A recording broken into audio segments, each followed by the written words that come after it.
आओ साधक मित्रों, जरा इतिहास के पन्नों से जाने विपश्यना के विषय में। विपश्यना साधना किस प्रकार इस भारत देश से बर्मा पहुंची।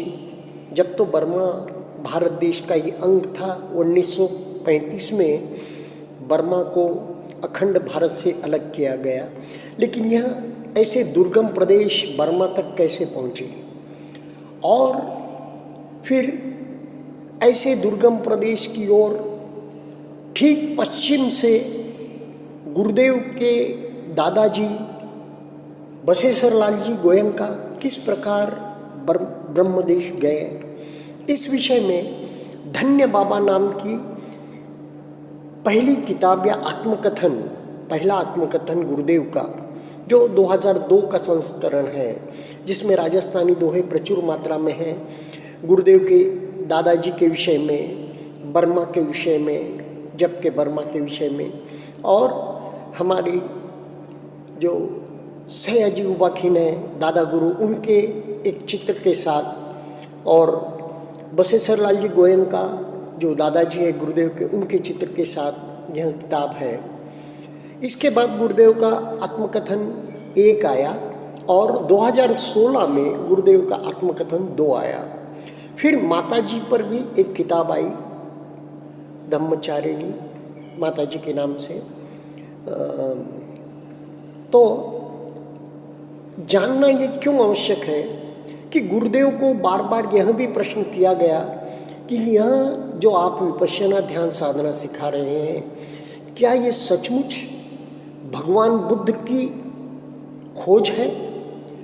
क्या इसके द्वारा ही उन्हें सम्यक संबोधि प्राप्त हुई? इस विषय में उन्हें प्रश्न किए जाते थे। तो पाली साहित्य में, त्रिपिटक में कहाँ कहाँ विपश्यना है, वह किस प्रकार इतिहास में उसका क्रमबद्ध विकास हुआ। हाँ, विधिवत रूप से विपश्यना का क्रियात्मक भाग जो है, साधना पक्ष जो है आज के रूप में, वह हमें सया तेजी जी से और उसके बाद के परंपरा का ही मालूम है। सया तेजी हमारे दादा गुरु के गुरु, गृहस्थ गुरु, और उसके बाद सयाजी उबाखिन हमारे गुरु जी गुरुदेव, इस प्रकार मालूम है। उसके पूर्व की परंपरा गुप्त है। मित्रों, हम अगर पीछे मुड़कर देखें तो आज हमें यह जो विपश्यना ध्यान साधना है बिल्कुल 7 स्टार फैसिलिटी, 5 स्टार फैसिलिटी में उपलब्ध है और सहज उपलब्ध है। पर पुरातन काल में कोई भी साधना विधि, यह तो मुक्ति की साधना है, मोक्ष की साधना है, निर्वाण की साधना है, और इसमें मुकाम जो आते हैं, अष्ट सिद्धि 9 निधि के सारे मुकाम अनायास आते जाते हैं। बड़ी गुप्त लुप्त साधनाएं होती थी। सिंपल आयुर्वेद की कुछ विद्याएं, कुछ मात्राएं, कुछ औषधियां बहुत गुप्त रखी जाती थी। सत्पात्र शिष्य को खोजकर ही दी जाती थी और शिष्य के अनेक प्रकार से उनकी परीक्षाएं ली जाती थी, उनकी शारीरिक मानसिक परीक्षाएं, और उनकी यानी कि समाज के प्रति परोपकार की भावना है क्या, ऐसे अनेक दिव्य परिश्रमों से, शारीरिक प्रताड़नाओं से, गुरु की सीमाओं से गुजरकर ही गुरु को साधनाएं मिलती थी। और वहाँ भी दुर्गम प्रदेश में साधनाएं दुर्लभ थी। साधना के नाम पे छलावा, साधना के नाम पे धोखा मिलता था। और आपको आश्चर्य लगेगा, सिर्फ भारत देश में ही नहीं, सारे विश्व से लोग किस प्रकार, यानी कि जन्मों जन्म की बात किस प्रकार सिद्ध होती है, कुछ न कुछ मुमुक्षु साधक आकर्षित होकर भारत की ओर आते थे, क्योंकि उन्हें मालूम था यहाँ पर ही साधना का अमृत है, यहीं से मिलेगा। पर उनके हाथ में कुछ नहीं लगता था।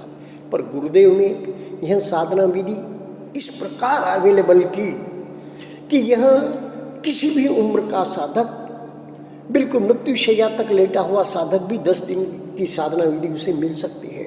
किसी भी दुर्धर रोग से पीड़ित हो, शारीरिक अक्षमताओं से पीड़ित हो, फिर भी उसे यह साधना विधि सुलभ रूप से मिल सकती है। तो यह गुरुदेव का पुण्य प्रताप है, यह गुरुदेव की पुण्य पारमी है। तो आइए हम जाने उस किताब से कि कुछ पन्नों से, बहुत ही रोचक है। विपश्यना के स्वर्णिम अतीत की एक झांकी। संजीवनी कहते हैं गुरुदेव विपश्यना को। संजीवनी विपश्यना का सुधारस पान कर पुरातन साहित्य पर नजर दौड़ाई तो अतीत के झरोखों में से अनेक हृदयग्राही दृश्य उभरे। गुरुदेव स्वयं एक बहुत बड़े साहित्यिक विद्वान हैं, हिंदी के और पाली के भी और अन्य भाषाओं के भी, राजस्थानी भाषा के। देखा कि विपश्यना के आगमन से बहुत पहले सदियों से इस देश का भारत के साथ निकट का संबंध रहा, यानी कि बर्मा का, आज के म्यांमार का। सहस्त्रों वर्षों से पारस्परिक आवागमन होता रहा। भारत के पुण्यशील व्यक्ति ब्रह्मदेश आते रहे और यहाँ के भाग्यवान लोग भारत की यात्रा करते रहे। यद्यपि ये यात्राएं अत्यंत कष्ट साध्य थी, भयानक थी, खतरनाक थी, फिर भी दोनों देशों के लोगों का आवागमन निरंतर होता रहा। आज के 50 वर्ष 60 वर्ष पूर्व की यह बात है। आज भी हम देखते हैं ईशान्य भारत हो, ब्रह्मदेश हो, इस भूमि से हमें उधर जाना है या सागर से भी जाना है तो कितना दुष्कर बात है। इसे देखकर मन मानस में यह दोहा उमड़ पड़ा। बाबा यानी कि अपने दादाजी को रेफर करते हैं। आता ही रया पुण्यशील गुणमान उत गंगा इत इरावती सहसा बरस प्रमाण। गंगा और इरावती नदियों की पावन भूमियों से लोगों का पारस्परिक आवागमन सहस्त्रों वर्षों से होता आया है। भारत के अन्य अनेक भागों से भी लोग यहाँ आते रहे हैं। बंग प्रदेश के ताम्रलिप्ति बंदरगाह से अथवा पश्चिमी तट के सुप्पारकपत्तन बंदरगाह से अथवा दक्षिण के महाबलीपुरम के बंदरगाह से बड़ी बड़ी नौकाओं में सवार होकर लोग व्यापार हेतु यहाँ आते रहे। दोनों मार्ग हैं, एक तो भूमि का मार्ग है आसाम वगैरह होते हुए ऊपर से ब्रह्मदेश में, और वो बहुत दुर्गम मार्ग था, जब तो था ही अनेक जंगली जानवरों से युक्त, अब और समुद्री मार्ग दूसरा मार्ग। उनमें से अनेक यहाँ आकर बस भी गए। कुछ एक ने अपने व्यापार की शाखाएं खोलकर भारत से अपने प्रतिनिधि स्वरूप कुछ मुनीम गुमास्तों को लाकर यहाँ बसा दिया। उनके साथ व्यवसाय से संबंधित अन्य अनेक आवश्यक कर्मचारी भी यहाँ आ बसे। उनसे प्रेरणा पाकर अन्य छोटे मोटे व्यापारी भी आजीविका उपार्जन के लिए यहाँ आ बसे। धीरे धीरे यहाँ आबादी बढ़ती गई। ये प्रवासी भारत की भाषा, साहित्य, संस्कृति, वास्तुकला, चित्रकला, मूर्तिकला, नृत्यकला तथा संगीत आदि ललित कलाओं को भी अपने साथ ले आए, जिसका प्रत्यक्ष प्रभाव इस देश की सभ्यता और संस्कृति पर पड़ा। उनमें से अधिकांश इस देश की विशाल वेगवती नदियों के मुहानों पर दक्षिणी बर्मा के समुद्र तट पर बस गए। उन दिनों इस देश के जो मूल निवासी थे वे प्यू कहलाते थे। वे बहुत सज्जन थे। प्यू शब्द का अर्थ ही विनम्र और सज्जन होता है।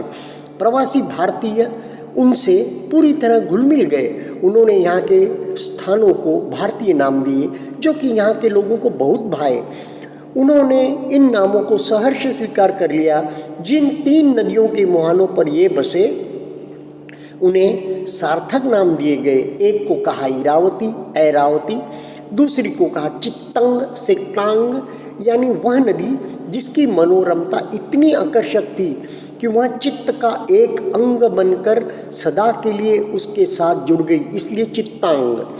और तीसरी गहन सालवनों के बीच से बहकर आती हुई सालविन कहलाई। इस देश की मनोहारी रमणीयता को देखकर इसे रमण्य देश कहा गया। यहाँ की सदा हरी भरी रहने वाली उपजाऊ धरती धन धान्य से भरपूर होने के कारण इसे हरिभुंज देश भी कहा गया। यहाँ के निवासी मैत्री, करुणा जैसे ब्राह्मी गुणों से संपन्न होने के कारण यह ब्रह्मदेश भी कहलाया, जो आगे चलकर म्रम अथवा म्यांमा कहलाने लगा और इसी प्रकार बर्मा भी। कुछ आगे चलकर पूर्व और दक्षिण की ओर सोने की खानी रही होगी अथवा उन नदियों से बहकर आते हुए सोने के कण इनके तटों पर बिखरे रहते होंगे, जैसे कि आज भी कहीं कहीं किसी किसी नदी तट की रेत पर मिलते हैं और जिन्हें लोग इस रेती को धोकर निकालते हैं। अतः इस देश को स्वर्णभूमि कहा गया। इसकी राजधानी को शुद्ध मावती थटौन कहा। स्वर्णभूमि पूर्व में श्याम थाईलैंड के एक बड़े भाग को समेटे हुए थी और दक्षिण में धनसिरी तनासरी से आगे मलय देश मलेशिया के अंतिम छोर बसे सिंगापुर तक फैली हुई थी। यह अनुमान करना गलत नहीं होगा कि स्वर्णभूमि की राजधानी शुद्धमावती के राजा सिंह ने ही सिंहपुर नगर बसाया था। प्यू जाति की राजधानी प्यूग्राम, पुगांव, पगान और दक्षिण में श्री क्षेत्र और विष्णुपुर बसा था। प्यू देश की दक्षिणी सीमा समुद्र तट तक पश्चिम पत्नी तक थी। इसके आगे जहां आज रंगून है वहीं उत्कल नगर था। इसी नगर के दो व्यापारी तपस्सु और भल्लिक व्यापार हेतु भारत आते जाते रहते थे। एक ऐसी ही व्यापारिक यात्रा के दौरान उनका कारवां निरंजरा नदी के किनारे किनारे उरुवेल प्रदेश में से गुजर रहा था, जो आज का बिहार है। और गया जी की बात ये गुरुदेव कर रहे हैं। वहाँ उन्होंने भगवान बुद्ध के दर्शन किए, जिन्होंने 7 सप्ताह पूर्व सम्यक संबोधि प्राप्त की थी। उन दोनों व्यापारियों ने अपने साथ लाए हुए बर्मा के भात और मधु से बने मोदक उन्हें अत्यंत श्रद्धापूर्वक भेंट किए। ऐसा था कि जब सम्यक संबोधि पूर्णिमा के दिन भगवान बुद्ध को मिली, उस दिन से 7 सप्ताह तक वे ध्यान में रत रहे और उन्होंने किसी प्रकार का भौतिक आहार ग्रहण नहीं किया। और जब ये दो भल्लिक और तपस्सु उस वन प्रदेश से गुजर रहे थे, व्यापार के लिए निकले थे ब्रह्मदेश से, तो उन्हें एक प्रकार की इंट्यूशन जिसे कहे प्रेरणा हुई, या सम्यक देव ने उन्हें प्रेरित किया। जो उनसे संबंधित सम्यक देव थे, यानी कि उनके कहते हैं इतिहास में जन्मों जन्म के उनके और उन सम्यक देवों के कोई आपसी संबंध थे। उसी कारण उन सम्यक देव ने उन्हें प्रेरित किया कि आप भगवान को मधु और भात की भेंट दीजिए। 7 सप्ताह पूर्व सुजाता की खीर के आहार के पश्चात सम्यक संबुद्ध का यह पहला भोजन था। इस भोजन दान में इन दोनों भाइयों का ही नहीं बल्कि पूरे ब्रह्मदेश का सौभाग्य समा गया। दोनों भाई इस भोजन दान का पुण्य लाभ प्राप्त कर अत्यंत प्रसन्न हुए। उनके आग्रह पर भगवान ने उन्हें अपने सिर के बालों के 8 गुच्छे दिए, जिन्हें अत्यंत श्रद्धापूर्वक ग्रहण कर वे अपने देश लौट गए। कहते हैं कि तपस्सु और भल्लिक भगवान का रूप, भगवान की धम्मकाया से इस प्रकार प्रभावित हुए कि उन्होंने समझ लिया कि ये भगवान है, ये सम्यक संबुद्ध है और इनसे कुछ हमने ऐसा प्राप्त करना चाहिए भौतिक रूप में, ताकि हम ब्रह्मदेश में ले जाकर उसकी पूजा अर्चा कर सके। जब यही होता था, पर निर्वाण का साक्षात्कार या अष्टांगिक मार्ग पर चलने के बगैर नहीं होता। भले ही कोई भगवान को किसी भी प्रकार से संतुष्ट करे, भगवान को भोजन दे, तो ये आगे बात गुरुदेव ने कही है कि फिर किस प्रकार वे अष्टांगिक मार्ग पर चले। यह बात अष्टांगिक मार्ग पर चलने के लिए प्रेरणा मिले और अष्टांगिक मार्ग के सिवा बाकी दान धर्म बहुत अच्छी बात है, उनसे पुण्य पारमिया बढ़ती है, लेकिन स्वयं को अष्टांगिक मार्ग पर चलना ही होगा, विपश्यना साधना करनी होगी, तभी आप दुख मुक्त हो सकते हैं। दान से आपकी पुण्य पारमी अवश्य बढ़ेंगी और आपको धर्म मिलेगा और धर्म में पर आप चलेंगे। वहाँ के राजा यानी कि ब्रह्मदेश के राजा ओक्कलपति ने उन्हें सादर स्वीकार कर बोठो और सूले में 2-2 गुच्छे और शेष 4 गुच्छे स्वेडेगोन पर चैत्य बनाकर सन्निधानित किए। इन पावन केश धातुओं से ब्रह्मदेश का भगवान बुद्ध के साथ प्रथम पार्थिव संपर्क हुआ। देखिए धर्म किस प्रकार काम करता है। अब ये दोनों ने भले ही भल्लिक और तपस्सु ने ब्रह्मदेश में वो केश धातु लेकर गए होंगे, लेकिन ज़रूरी नहीं था वहाँ के राजाओं ने, जिन्होंने कुछ देखा नहीं, कुछ सुना नहीं भगवान के विषय में, और वे क्यों भला इन धातुओं को, केश के धातुओं को इतना महत्व दे रहे हैं। तपस्सु और भल्लिक भगवान से धर्म सीखने के लिए तत्काल पुनः मगध देश गए। वहाँ उनकी शिक्षा से भल्लिक अरहंत हुआ और सद्धर्म की स्थापना के लिए अपने पूर्वजों की भूमि बल्लख में जा बसा। तपस्सु सोतापन्न हुआ और गृहस्थ रहकर स्वदेश लौट आया। इस प्रकार उसके साथ बुद्ध की शिक्षा का यह प्रथम आगमन हुआ।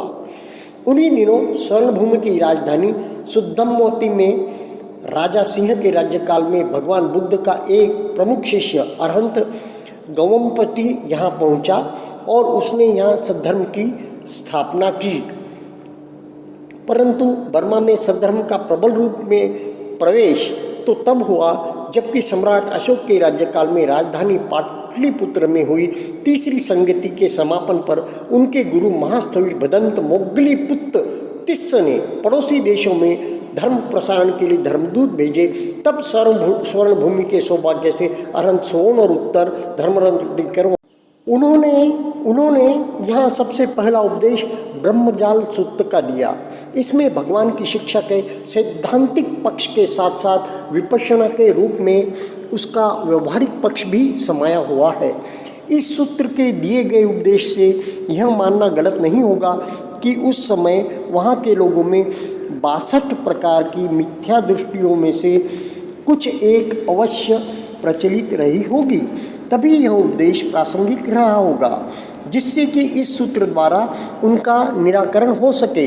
इससे यह भी स्पष्ट होता है कि इन मिथ्या दृष्टियों से संबंधित कई प्रकार की साधनाएं भी प्रचलित रही होगी, जिनकी अंतिम मंजिल साधक को वेदना की अनुभूति तक ही ले जा पाती थी और वेदना द्वारा तृष्णा और दुख का ही प्रजनन करती थी, जबकि विपश्यना द्वारा वेदना के अनित्य स्वभाव का अनुभव करके उसके प्रत्यय से होने वाली तृष्णा को दूर करते हुए समता को पुष्ट कर वेदना के परे नित्य शाश्वत ध्रुव परम सत्य तक पहुँचाने की विधा प्राप्त होती है। इस ऐतिहासिक घटना के आधार पर मानस में 2 दोहे उभरे। बाबा राज अशोक रो होयो धर्म प्रसार, स्वर्ण भौम निर्मल हुई बही धर्म री धार। सचमुच उसी समय बर्मा में धर्म की धार प्रबल वेग से प्रवाहमान हुई। बाबा भला पधारिया भिक्षु उत्तर सोन, बाजी भेरी धर्मरी गूंजो चारू कोण। बाबा जब अरहंत भिक्षु सोन और उत्तर इस स्वर्ण भूमि पर पहुँचे तो भगवान की धर्मवाणी की भेरी इस देश के कोने कोने में गूंज उठी और जन जन के मन मानस में समा गई। पुण्य धरा पर धर्मरी जागी उजली जो, बाबा कण कण मह भरियो मंगल ओत परोत। गुरुदेव कहते हैं मिथ्या मान्यताएं 62 प्रकार की वहाँ पर थी, उनसे वेदना तक तो पहुँचा जा सकता था। जैसे भारत देश में हमारे कुंडलिनी साधना थी, विभिन्न योग साधनाएं थी, शक्तिपात था कि जिसके द्वारा आप यह तो जान सकते हैं तृष्णा दुखों का मूल है, तृष्णा मिटाई और दुख मिट जाएंगे, पर वेदना के विषय में ज़्यादा मालूमात नहीं थी। गुरुदेव के आने के बाद ही मुझे लगता है योग, जब हम हठ योग या अष्टांगिक योग या पतंजलि योग करते हैं, जब हम आसन करते हैं, जब वेदनाओं को देखते हैं, आसन करते हैं जब विशिष्ट भाग में कहाँ कहाँ क्या क्या संवेदनाएं हो रही है गुरुदेव के भाषा में, उसे देखते हैं। और जब सांसों की बात आती है प्राणायाम में, तो हम सहज स्वाभाविक सांस नहीं बल्कि सांसों को नियमित करके विभिन्न शारीरिक लाभ पाने के लिए साधना करते हैं, योग साधना। पर गुरुदेव आने के बाद सांसों के विषय में बहुत जागृति हुई भारत देश में। सांसों की साधनाएं चल पड़ी।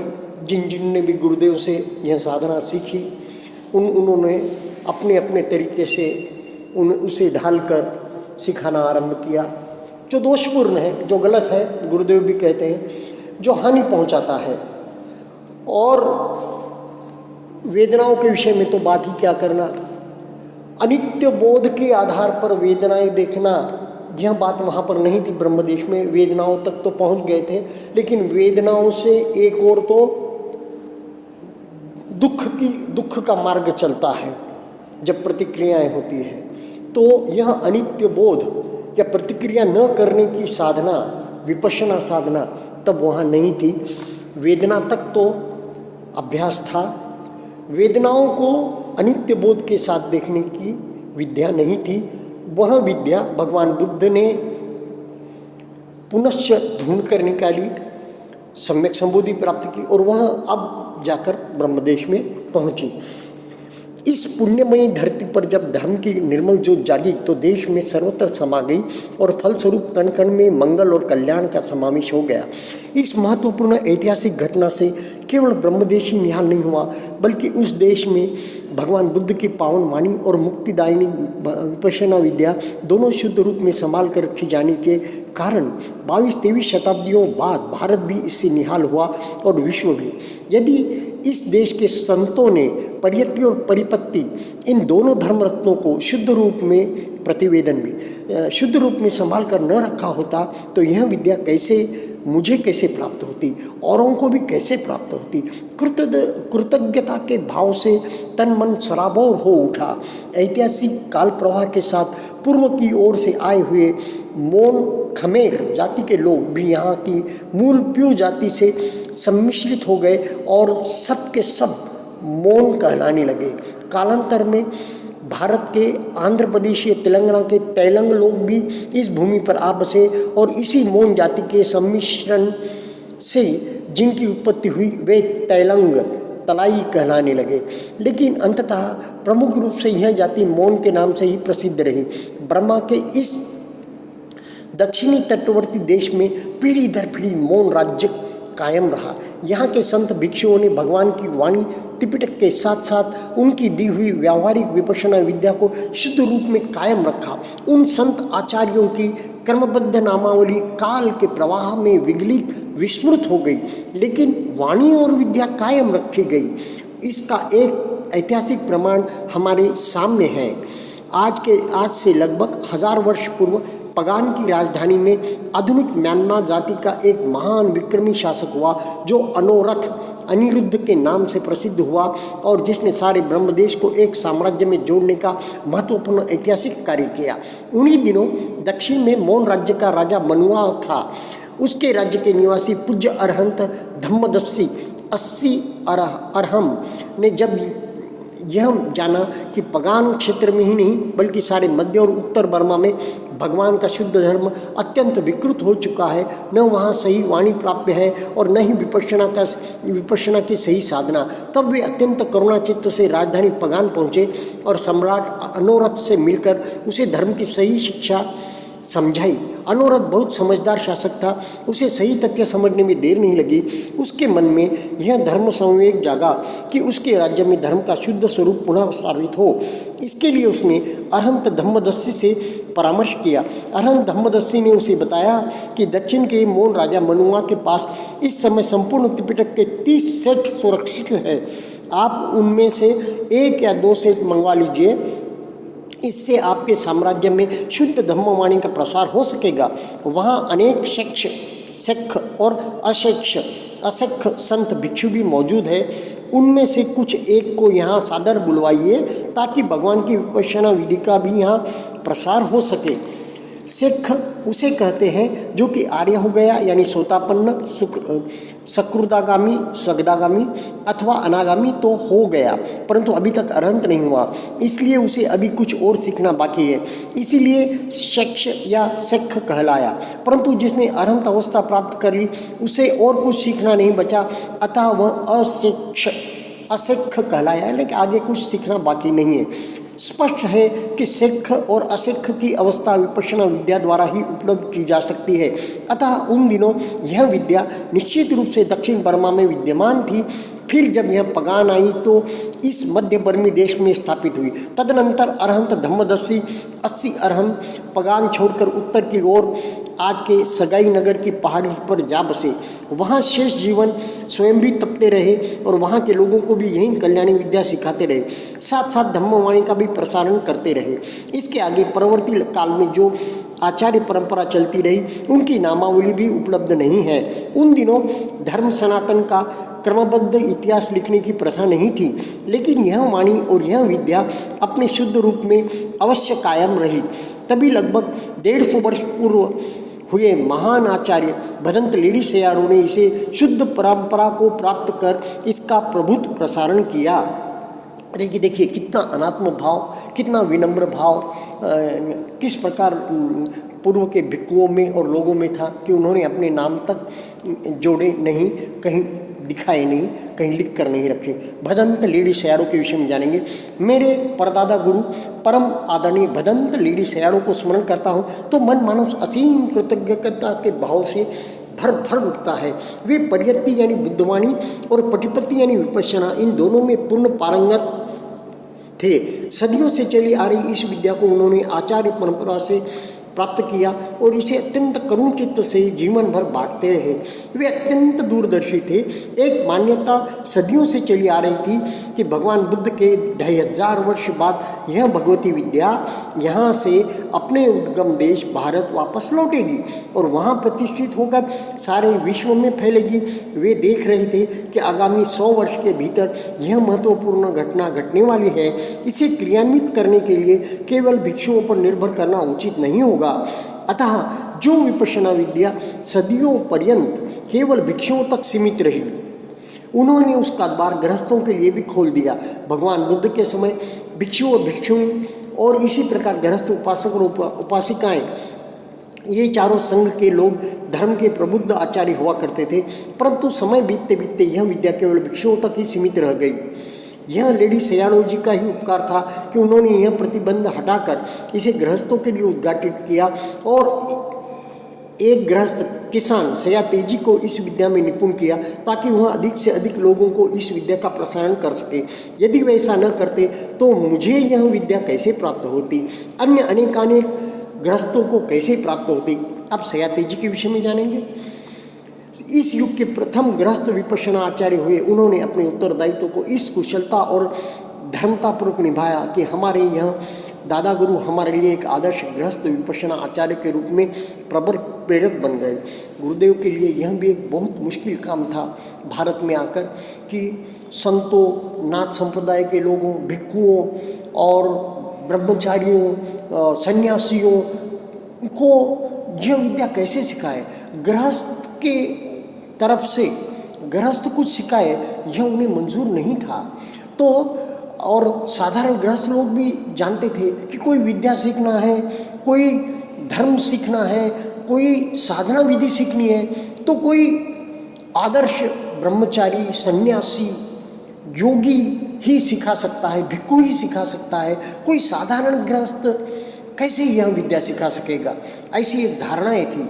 वह धारणा मिटाना भी बहुत बड़ा चैलेंज था और कितना बड़ा यह एक क्रांतिकारी निर्णय था जो लेडी सेयाड़ों ने सयातेजी जी जैसे गृहस्थ को यह विद्या सिखाई और बाद में सयातेजी जैसे गृहस्थ से, किसान से अनेक भिक्षुओं ने भी यह विद्या ग्रहण की। सयाजी उबाखिन के विषय में भी हम जानेंगे। सयातेजी के चरणों में बैठकर मेरे धर्मपिता सयाजी उबाखिन ने यह कल्याणी विद्या प्राप्त की। उनके उपकार का तो कहना ही क्या, कैसे वात्सल्य भरे प्यार से, असीम मैत्री और करुणा से उन्होंने मेरे जैसे सामान्य गृहस्थ को विपश्यना के साँचे में ढालकर इस योग्य बनाया कि मैं अपना कल्याण कर सकूं तथा औरों के कल्याण में भी सहायक बन सकूं। उनका उपकार असीम है, उनके प्रति कृतज्ञता का भाव असीम है। उनके प्रति जब आदर और कृतज्ञता के भाव जाते हैं तो साथ साथ मेरी जन्मभूमि के प्रति भी आदर और कृतज्ञता के भाव हृदय सागर में उमड़ने लगते हैं। इन्हीं भावों से उद्वेलित होकर कुछ दोहे प्रस्फुटित हुए। बाबा बिरमा ही मिलियो, गुरुवर संत सुजान, शुद्ध धर्म ऐसो दियो, हुयो परम कल्याण। ऐसा करते हुए कहते हुए गुरुदेव ने अपनी वाणी आगे